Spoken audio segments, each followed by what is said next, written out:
Hello, everyone, and welcome to the Center for Innovation in Campus Mental Health webinar series.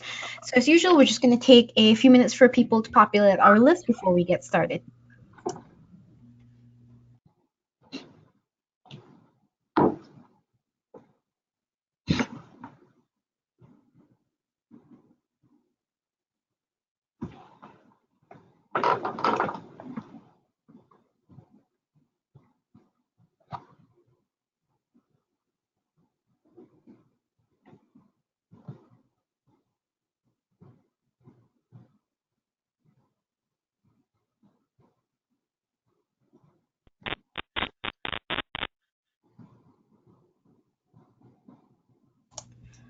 All right, thank you so much for joining us today. Today we are going to be talking about promoting athlete mental health on campus. I can't talk today for some reason. Pun intended.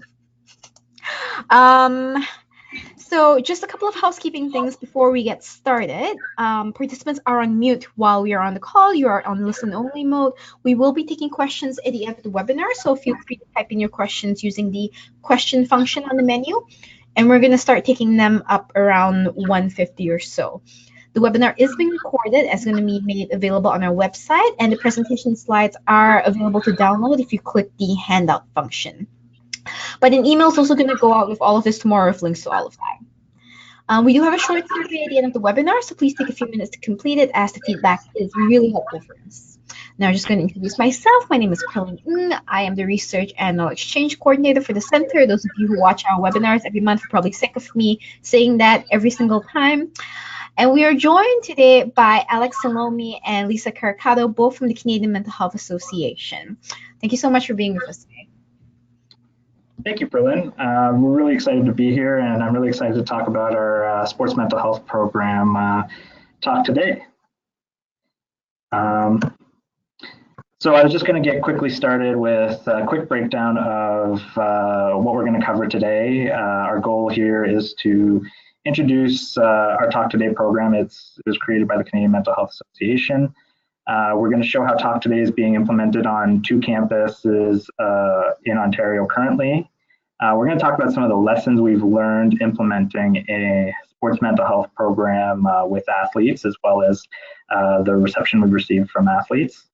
And we're going to give everybody an opportunity to ask any questions, and hopefully we have some answers for you in terms of how you might be able to either bring Talk Today to your campus, or if you're joining just as a personal interest, we can also talk about how Talk Today can be applied in your community. So our Talk Today program started in 2014. It began as a collaboration between the Canadian Mental Health Association Ontario Division and the Ontario Hockey League. At the time, we started with a pilot program with the Peterborough Petes. The Ontario Hockey League's been a tremendous partner of ours, and they were looking at a way of helping support them to help support the mental health of their athletes. So once we did the pilot, we were able to establish a really great relationship with the team, and we got a lot of positive feedback from the athletes and the players. So from there, we were able to implement the program fully in Ontario and expand the program to become a national program across the entire Canadian Hockey League, as well as various high schools, post-secondary institutions, and minor sports and elementary schools as well.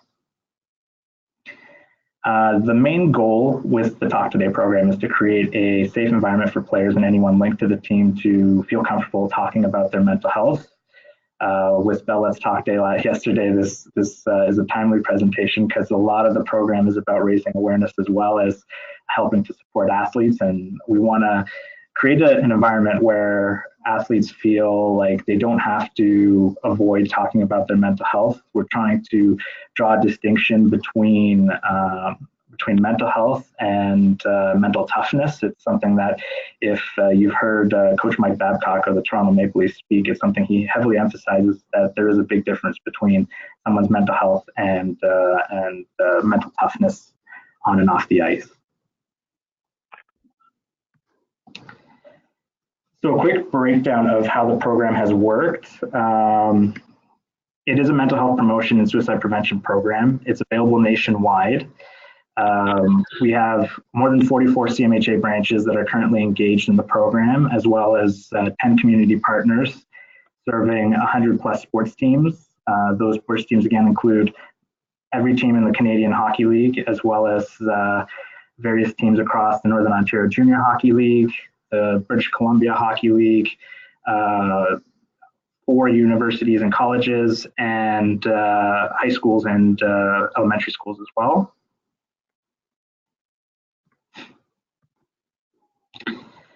So why talk today? Talk today has really grown immensely since we first created the program in 2014. One of the things is we're predominantly working with a lot of student athletes, and they face immense pressures. And when we look at the pressures that athletes on campuses face, they face similar pressures to those in the junior hockey league, along with a lot of other demands of being an independent student. So we're looking at the academic demands that students are facing every day, the pressure to perform in their chosen sport. A lot of students are now managing their finances. They're trying to stay connected to family and friends. They're adapting to a new environment. So we're trying to create, so the purpose of the program is to target a demographic that has historically been very difficult for us to reach the athletic with the athletes, and spread awareness about it's okay to ask for help. It's okay for them to reach out and seek support from their local branch, or speak to their local counselors. So how does Talk Today function? Talk Today encompasses four main components. We have CMHA mental health coaches who work closely with the athletes and support the athletes. We do workshops for the athletes. It's a mandatory component for all athletes, and it's an educational component to help them better understand where they can access resources and how they can access resources. Each team we work with appoints a club mental health champion, and each team also hosts an awareness night of some sort. It's generally done around a game that they've put emphasis on. So for the CMHA mental health coach, and my colleague Lisa here is one of our mental health coaches who's done a fantastic job working with a lot of her local athletes. Our CMHA branch mental health experts connect to each team. A lot of the athletes can turn to their CMHA mental health coach if they or a teammate needs support. The educational component helps the athletes recognize if they feel like they need support, or if they recognize that somebody else might need support, and can guide them to the mental health coach if they feel comfortable. This role was really created as a resource to help bridge that gap where a player might not feel comfortable going to their coach for support. So we've added sort of a third party where if they don't feel comfortable speaking to their coach because they might be worried about the stigma associated with being recognized as somebody who's struggling with their mental health, the mental health coach provides that third party piece where they can confidentially reach out and get support that they might require. The mental health coaches vary based on their background. So their main goal is to help them navigate the mental health system. Some coaches are counselors, some coaches are mental health educators, but they have a strong connection to the community and understand the resources that are available to athletes. So generally what will happen is an athlete would reach out to the mental health coach if they did require support. And from there, they would help that athlete navigate the system and get the support they require, whether it's on campus, or within our local CMHA branch, or with another local partner that we work with in the community. The second element of the program is our educational component. The main component is a workshop called Safe Talk, Suicide Alertness for Everyone. For those who aren't familiar with it, it is a program that was created by Living Works. The focus of this program is on suicide and suicide prevention and creating suicide-safer communities. It's mandatory for all players and recommended for coaches, training staff, parents, and teachers. The way the workshop functions generally is that it's to help educate athletes so that they have a better understanding of suicide, as well as recognizing signs if they see somebody who's who's indicated that they require support or that they're reaching out for support. The next workshop that we offer is a workshop called Applied Suicide Intervention Skills Training, or ASSIST. Also a program similar to Safe Talk. This is a longer 2-day component. It's not a mandatory component for anybody participating in the program, but we do recommend that at least 1 to 2 adults associated with the team get trained in ASSIST, so that if they do have an athlete that requires support and one of the players recognizes the sign in one of their athletes, it gives these individuals the tools that they can use to actually intervene and direct them to help prevent the immediate risk of suicide and keep that person safe.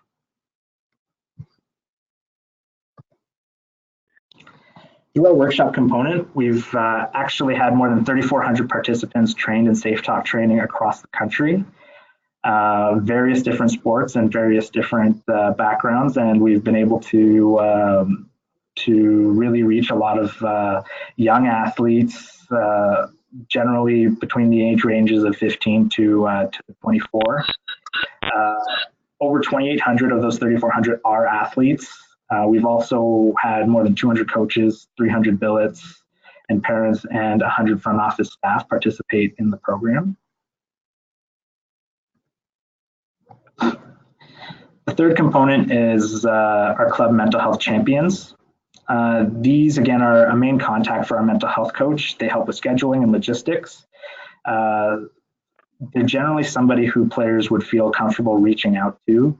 So if a player is struggling and they don't have the contact information for their mental health coach, or they wanted to reach out to somebody within the team, it's somebody that the player would feel comfortable reaching out to if they did require support, so that they can be directed to the mental health coach. They are encouraged to take the workshop with players so that they're aware of what the players are learning, as well as the resources available if they need to reach out either to the mental health coach or to somebody else in the community. Oftentimes we share more than just information for our local branches. We also share a lot of the hotlines that are available and different call-in services that athletes can access. And finally, we reach our fourth component, which is our Talk Today game days or awareness events. It's one home game a year dedicated to positive mental health. This, particularly in the case of campuses, the objective is to help raise awareness, not just with athletes, but also with the fans who attend the games. A lot of folks are obviously very receptive to messages when they're at the sporting events. So we find that it's a great opportunity to share information about resources that are available in the community as well as on campus. And it also gives a more public face as well for our local campuses that we work with, as well as our local branches, where we can generate more of a conversation amongst the media as well as on social media. Oftentimes, a lot of partners also offer a fundraising opportunity for the mental health organization that's working with them, whether it's our branch or one of our local partners. And we also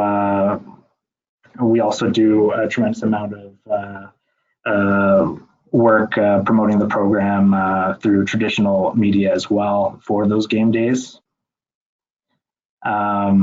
As part of the Talk Today games, we've seen tremendous success since expanding to the Canadian Hockey League. We've seen more than 6.8 million people on Twitter, and we've received more than 6.8 tweets on Twitter, and more than 21 million impressions in 2017. We've also the great thing about how our partnership with the Canadian Hockey League functions is that we cluster all of our Talk Today games in a particular period. So we do, the month of February is an awareness month across the entire league. So it helps us maximize our reach as well as raise additional awareness within the hockey community in general. In the case of campuses, we've done similar events as well, and Lisa's going to speak briefly about that. And if you are interested, because we are going into February and finding out more about where you might be able to see a Talk Today game and how the promotional night actually works, you can check out our website under Talk Today. It's cmhaontario.ca, and you can check us out under Talk Today. So now that I've given a bit of a breakdown on what the main nuts and bolts of the program are, I thought I would turn it over to my colleague Lisa, who's been a great pioneer, especially on campuses in spreading Talk Today and working with her local college and local universities to help share information and raise awareness about the resources available through Talk Today. Thanks, Alex. Great to be here today. And I want to share a bit of some of my experiences in working as a mental health coach. So I do work as a mental health coach, as Alex said, for our Ontario Hockey League team, which is the Sioux Greyhounds, and also for NOJHL teams. So in my experience working with them, and also we have partnership agreements where we spend time on both of our local campuses doing mental health promotion and education. So I spend a couple of half days a week on campus at Sioux College, and the same at Algoma University as well. And in the work that I do promoting mental health, I thought it would be great to bring Talk Today to first Sioux College, because the work that we were doing to support hockey teams was so great and so well received, and began to think that it was really important for any athlete, not just hockey players. So when I approached CMHA Ontario about trying to bring it to campus, they were so supportive and so helpful. And we brought Talk Today to Sioux College.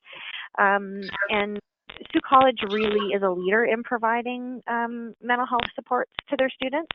And when I brought up the idea to them, they were just so excited about doing it. And so we became the first post-secondary campus in Canada to adopt Talk Today. And what that means is really the entire athletics department, coaches, staff, athletes, were part of our Talk Today program.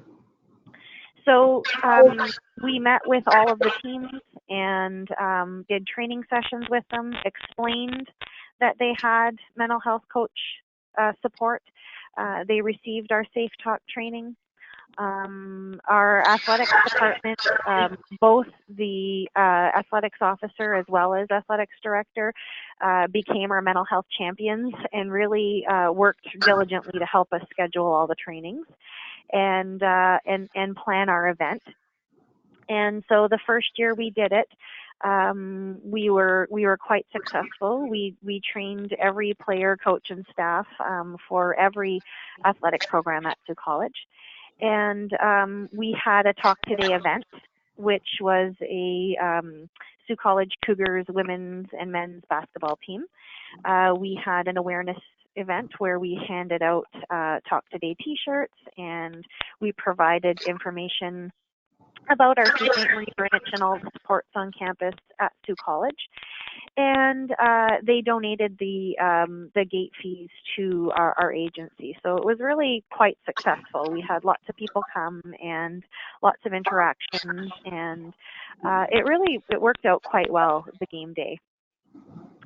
And so in finding the success the first year of all we did at Sioux College, I began to think about the new agreement that we had with Algoma University. And so we brought it there to Algoma University, and we became the first university campus to have Talk Today program. And we worked with just over 100 athletes and coaches from all of the varsity teams to do the training and to have the talks with them about having the mental health coach support. And we did a doubleheader as well, basketball game for men's and women's event, where we promoted the work that we were doing. So it was a really great response from both campuses, from athletes, from coaches. Everyone was just so excited to be able to be part of the program and to know that they had the support of a mental health coach, to have the Safe Talk training, which so many students after the training we did came up to me after and thanked me and said, I wish I had this sooner. I mean, this information is things that our kids are dealing with every day, and we're just providing some more information and support for them. So very, very well received. And it was really quite easy to do with both campuses because Algoma University and Sioux College really do all they can to support the mental health of their students and their athletes. Both athletics programs were passionate about this program. The athletics directors were the ones who did the assist training too, and were our mental health champions. So really quite a successful time on both campuses. So speaking of, next we're going to be speaking briefly about some of the challenges, and it's fortuitous that we got this slide because we also had some challenges with our video that I just quickly skipped over. But Lisa, I will post the video following the webinar. But Lisa, did you want to just touch quickly about what the video? I saw it come up, and then I thought, oh, I'll get to that after. So being on campus at Sioux College, we try to work with lots of different programs, and one of the programs that is always really excited to do work for us is the digital film production. They did several public service announcements for us for our Talk Today program, and we're going to post links for them for you to see after, but they're really quite well done. They're really great videos, and it was really cool to see because it's something where, again, we're seeing how Talk Today has a wide ranging impact even outside of just sports. It works with athletes as well as the folks who support athletics and sometimes are interested in athletics. So it's really great. Thank you so much, Lisa. So I'm just going to quickly go over some of the challenges that we've had to overcome. We receive a lot of different questions that come up when we present the program to different potential partners, and oftentimes there's a lot of challenges that we can really work through because the program is very flexible in terms of how we can adjust to help support different organizations and the needs of different organizations.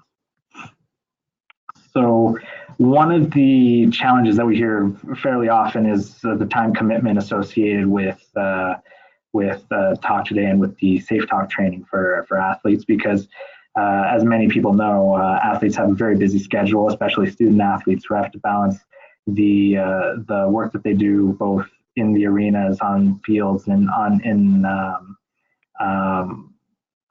the court, and with their schoolwork, there's time that they have to do classes and a lot of other features, a lot of other aspects that require their attention. So what we've done, and we try to make the program as flexible as possible, particularly when it comes to our workshops. We try to provide workshops when it's convenient for teams. We work around the schedule that the team provides us. Our workshops do require a minimum of 10 participants per workshop, but oftentimes there is flexibility in terms of how we can arrange it, whether it's doing a workshop prior to the start of the season, maybe doing a workshop on an off week when the players aren't going to be playing a game. But we do find that most teams, even at elite levels, do have off days. So we try to work around those schedules, and if we plan it early enough, it's something that's very flexible, and we can be very flexible on. Another challenge can sometimes be a lack of Safe Talk trainers to serve at teams, or possibly a campus already has their own Safe Talk trainer. So the main goal behind our program is not necessarily to make a profit. What we try to do is any fees we do charge are base fees just to help cover our costs. And if you had a Safe Talk trainer on your campus or your organization knows somebody who's a Safe Talk trainer, we're happy to work with them, and then there's no cost at all. Generally, it really depends on the relationship that's built with the local branch and how that partnership is arranged, and working those components in. But if you have your own Safe Talk trainer on campus, you're more than welcome to work with them. In the case of a lack of Safe Talk trainers within the community, if our CMHA branch doesn't have a Safe Talk trainer and the campus doesn't have a Safe Talk trainer, we have a lot of relationships with various organizations and groups across the country. Our local branches work very closely with partners in the community, and oftentimes there's generally somebody who we might be able to find to help support the Safe Talk component of the training. Another challenge is full implementation. There's sometimes concerns about how to implement all components of the program. For example, some campuses have a lot of teams that they work with, and implementing with all teams at once can be a challenge. Other campuses don't know how to, or might have trouble in terms of how to schedule it when one team plays in the one team season starts in the spring, another team season starts in the fall. How do we arrange the Safe Talk trainings? How do we arrange a lot of the different components? So this piece is very flexible. Oftentimes what we suggest, especially if there is a large bulk of teams that you have that work within your organization, we suggest maybe piloting with one team, seeing how it works, and then building a relationship from there and working on how we can grow the program and expand it to the remaining teams on your campus or as part of your organization. We also looked at phased-in approaches. We're working with Brock University currently, and we've trained 2 teams this year, and we're looking at how we can continue to train various other teams that they have on campus. They have a very large athletics program there, so we're looking at approximately 900 athletes.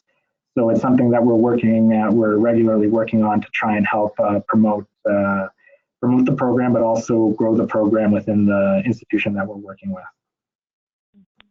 And we also try to space out components. So to make things easier for the teams, we won't necessarily do a Safe Talk training and then a game day the next night. If a team is comfortable doing that, we can, but oftentimes what we try to do is we try to space out the components so that the Safe Talk training is usually better suited for the start of the season if possible. And from there, we would try to arrange a game day a couple of months into the season, or a few weeks at least into the season, so that we can try and structure those components and put a little bit of space between them so that there's time for individuals to do everything else that they need to do. Another challenge that comes up is that there's already sports on campus. So our goal through the program is to promote mental health and to promote mental health amongst athletes and encourage athletes to seek support. We're more than happy to work with and integrate campus staff into the program. If you have counselors on your campus, or your team might already have a team psychologist, whatever the case might be, we're happy to work with them. And then this way, what we do is we would show up, for example, at an awareness night and share information about the resources available on campus. And when people aren't on campus, the resources that are available within the community, such as hotlines, walk-in counseling services off of campus, and any other type of resources that they might need if they're not living on campus and it's a Saturday and they can't access that support.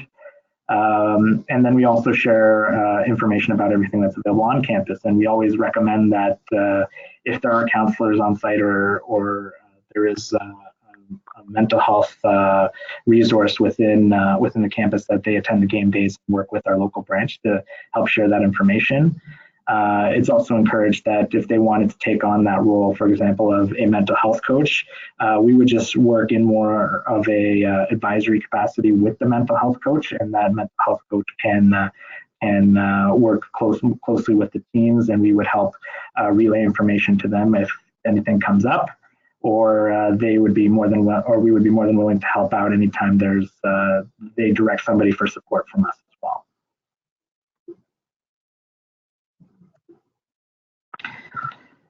So from there, we've also learned various lessons about the benefits of the Talk Today program and how the Talk Today program has really grown, and the experiences we've had with educating student athletes as well as their fans. One of the things we learned very quickly is that the program really works because we're linking mental health to something that participants love, and that is sports. Even a lot of the attendees at our game days are tremendous sports fans, but they're also very passionate about mental health as well. We have a lot of people who come to our booths and talk to our local branches about the work that's being done, and even sometimes their ideas on ways that mental health can be handled in the community and so on. So we always encourage that conversation, and it's really amazing to see how individuals are taking the program and receiving the program, and the appreciation that comes from it, both from an athlete standpoint and a fan standpoint.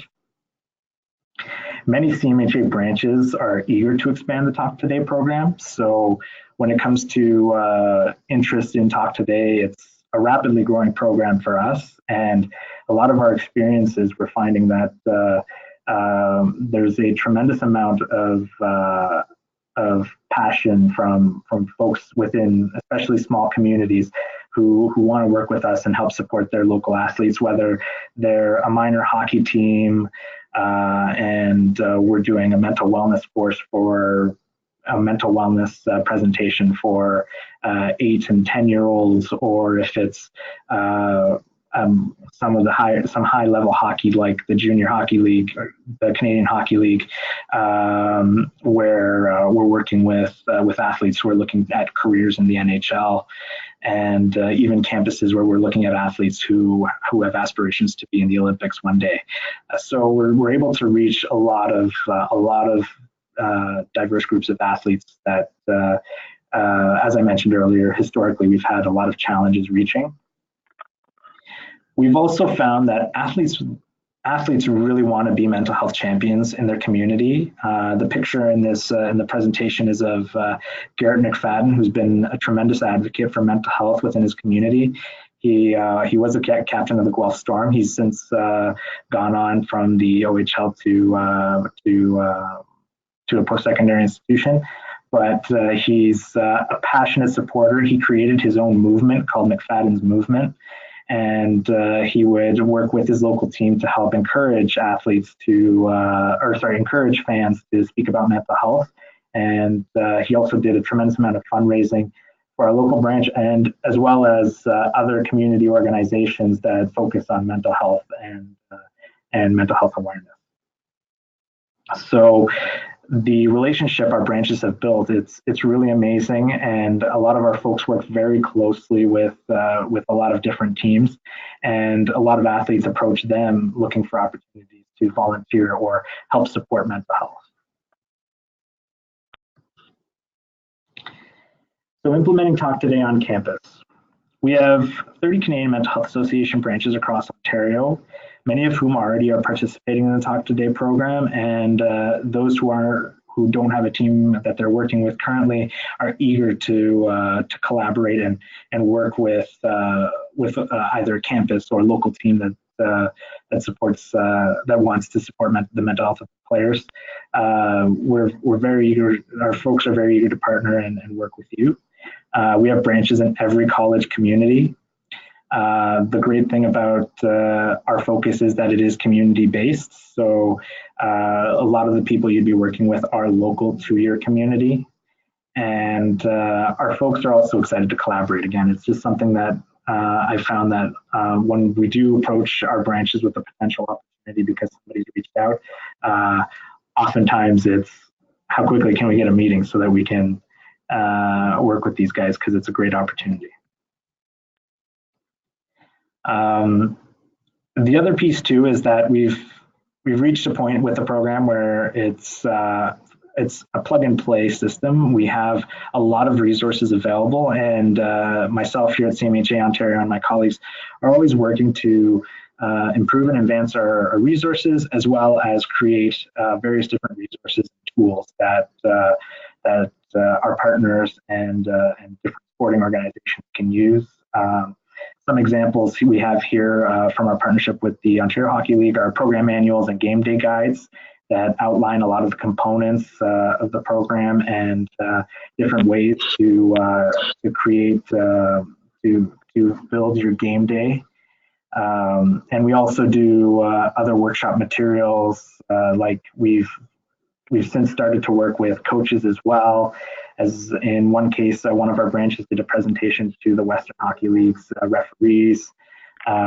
We've done presentations for coaches. We've done presentations in elementary schools in partnership with different athletes, presenting to them about mental wellness, and then talking about how athletes deal with stress and anxiety. And we've also done presentations to youth hockey groups as well. So the program's continuously evolving to suit the needs of our partners, and we're always eager to work with new partners and new athletic organizations. So just to quickly summarize, the program is at a very developed stage at this point. We've got a lot of implementation experience where we've worked with various different sports. While hockey was our initial foray into the sports world, it's something that has since grown to help support many different sports, from soccer teams to track teams to rugby teams and beyond. It's also a tremendous opportunity to enhance brand and leadership in your community. One of the great things, and Lisa, you may want to comment about this as well, but the work that's being done in some communities where the conversation keeps going, and as athletic organizations see what's going on in their community, they're learning a lot about the different work the different opportunities that they can do and different sports that they could bring to talk today. Yes, that's very true, Alex. And Lisa, did you maybe want to just quickly expand on that, because you've done tremendous work there, and you're starting to work with a lot of younger age groups as well. Well, the more we are doing these important trainings and involving ourselves in the hockey community and now in the campus communities, the more it's getting out there and the more people are starting to come and approach us. And so we've had lots of different coaches come to our organization saying, can we do something like this for our teams? Now they're much younger players in a lot of instances, and but that's okay. We don't have to do Safe Talk for the younger kids. We can do a mental health session for them and really provide some of that really important messaging. So the more we're involved in our communities, the more people want to get involved, and it's growing, and it's really exciting to see. And it's amazing to watch and see from our standpoint as well, just to see the growth that occurs and how people are really taking on the program and expanding it. We also connect college and university students with mental health supports. So it's a great way to share the message about mental health on campus. We encourage and work with the universities to help support them in any way that they're comfortable with, and we're always eager to try and help raise awareness about the resources that are available. And our results have really been tremendous in terms of providing young athletes with tools for life. With, as I mentioned earlier, with more than 3,400 athletes trained, we're finding that it's continuing that conversation and getting them to feel comfortable talking to not just our mental health coaches, but friends and family about how they're feeling and what they're feeling. It's tremendous to see, and the feedback we receive has been overwhelmingly positive from a lot of the athletes that have spoken to us. So I did have another quick video. Mike Babcock, the coach of the Toronto Maple Leafs, did a video, but we are having issues with the audio on the presentation, so we will share that video as well. Now we're just going to open it up to thoughts, questions, comments, and we want to hear from you and see what you think about our program. Thank you so much, Alex and Lisa. As I mentioned before, if you have any questions, please use the question function on the menu to type them in, and we'll take them up. So quick thoughts, Alex. I'm actually curious. Aside from Sioux College and Algoma, has Talk Today made headway in some of the other campuses? Yes, it actually has, and it's actually been through some of the work that we've done with CICMH as well. We've been able to build partnerships with relationships with Loyalist College, who did some Safe Talk trainings with their athletes last November. We've created a relationship with Brock University where we've worked with their rugby team and women's hockey team so far this season, and are looking at different ways we can help support them as well. And we're continuing to work with other colleges and universities that have expressed interest in finding ways to implement Talk Today or build a relationship with the local CMHA branch. That's awesome. Sounds like it's really growing. Oh, quickly. Yeah. So we do have some questions rolling in now. First question, what is the background of the CMHA coaches, for example? Are they counselors? Do they do CBT? It's a very diverse background. Some coaches are counselors. Some coaches can be mental health educators. The main role of that mental health coach is to share information about resources that are available and help athletes navigate the mental health system. So oftentimes some folks don't know where to go for support. So we're providing that resource, and if they're not necessarily specialized in that area, they can help direct folks to resources, whether it's within our branch, on campus, or in the community, and a community partner that can help support them. And Lisa, did you maybe want to also touch on that briefly? Yes, so the role of the mental health coach isn't to be a counselor and see them ongoing at all. It really, like Alex said, is to first of all link every player, coach, and staff with someone who they know if they are struggling or need some help or support that they can contact. And then that mental health coach really does find out what's going on with that person and then link them to the appropriate services, either on their campus or in their community. And both of the campuses I work with have tremendous supports there. So I spend a lot of time linking them with the supports on campus. But really, I think for the most part, we don't get a lot of calls as mental health coaches. We get a few, but not very many. Just the fact that they know that they have someone if they need to is very helpful for them. That's what I'm finding. I work with lots of teams in the role of mental health coach, and I'm not spending a whole lot of time with players every day. It's really just the comfort of them knowing that they have someone if they need it.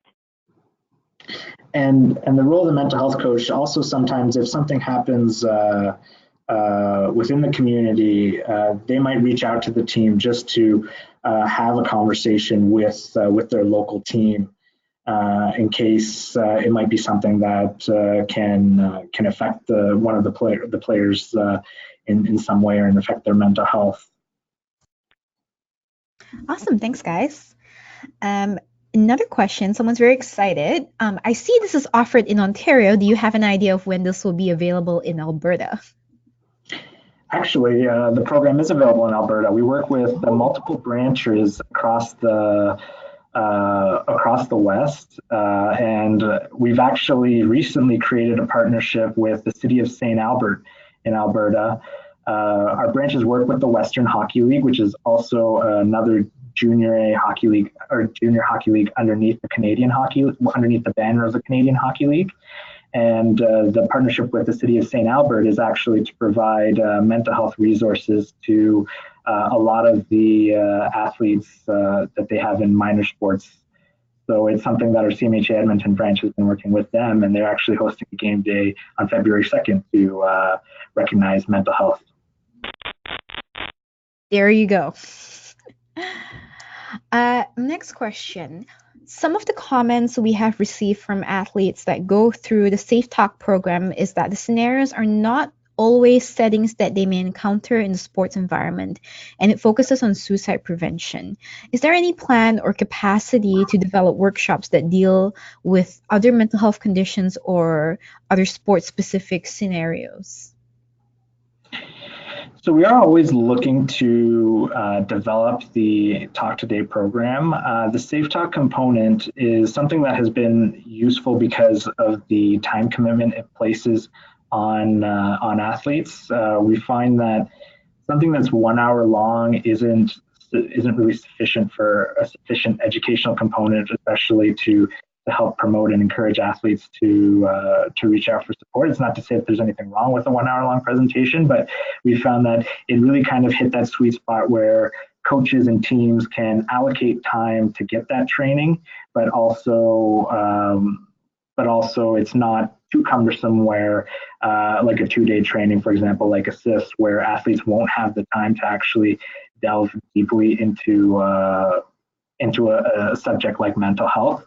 But we are always looking at different ways we can support the mental health of athletes. And one of the things we have created is an under 15 presentation that focuses on athletes that are at a slightly higher level of they're looking to make it to that next level, maybe play for the Ontario Hockey League. It was actually a presentation we created for the Ontario Hockey League for their under 15 training camps that they do. And what ends up happening is we teach them about, managing stress and managing anxiety and how to do that on and off the ice. Lisa, maybe you can expand also a little bit further on some of the work you've done with athletes.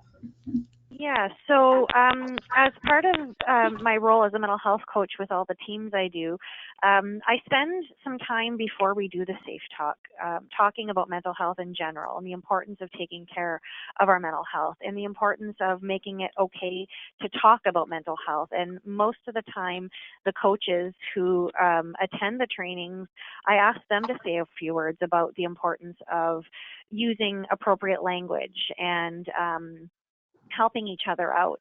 And so we make that part of the training as well.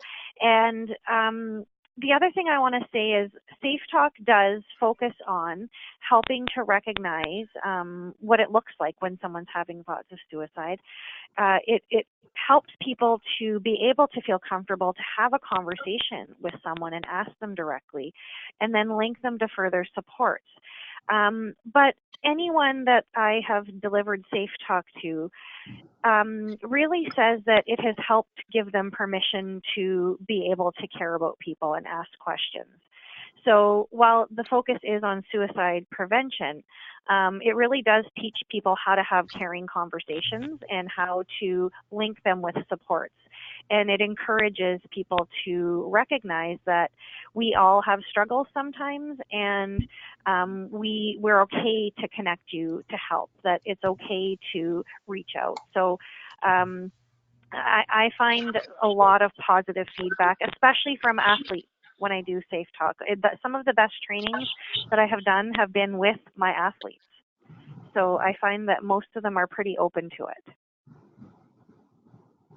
Thanks for that. That's a really comprehensive answer. Next question is about money. What are the financial costs to implementing this? So there are costs. As I mentioned, the goal of the program is not to make a profit. So it's really something that has to be negotiated on a partnership by partnership basis with our local branches.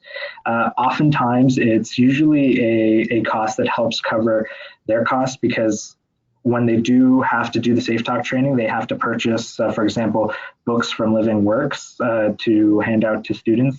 And they also have to travel to do the trainings. So we try to manage the costs as much as possible, but generally what we also do is based on our capacity and the branch capacity, that is something that we would work with our local partner on and find a way that we can help support them. Lisa, did you want to expand on that also? Yeah, I think that really the costs are very limited. They're not very expensive at all. It's the cost of the material, and then if the teams want to do awareness nights where they want to purchase Talk Today shirts, things like that, then that's of course extra expense. But the program itself shouldn't be cost prohibitive, and I know all of the branches across the province and in Canada really are wanting to work with young people and really help support them in this program. So they're going to work with you to figure out a price that's going to, really just to cover the cost of doing it. Thanks, guys.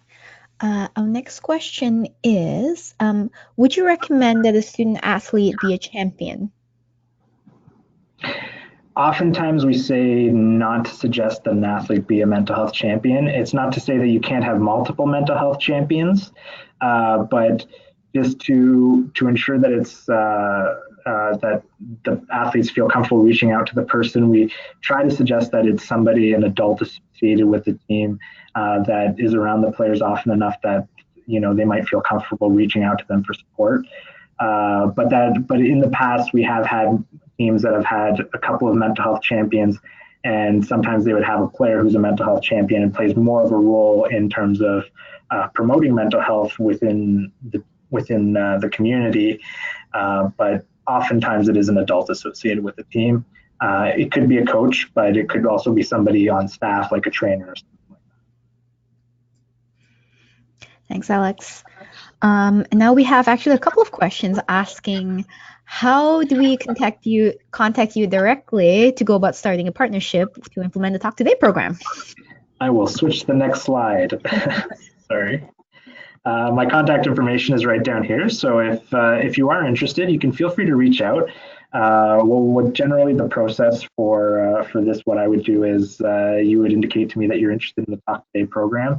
I would reach out to our local branch and just let them know that there's interest from your organization, and from there I would connect you with our local branch and see if they have the capacity to jump right in, or what kind of process we could take on to bring Talk Today to your campus or your organization.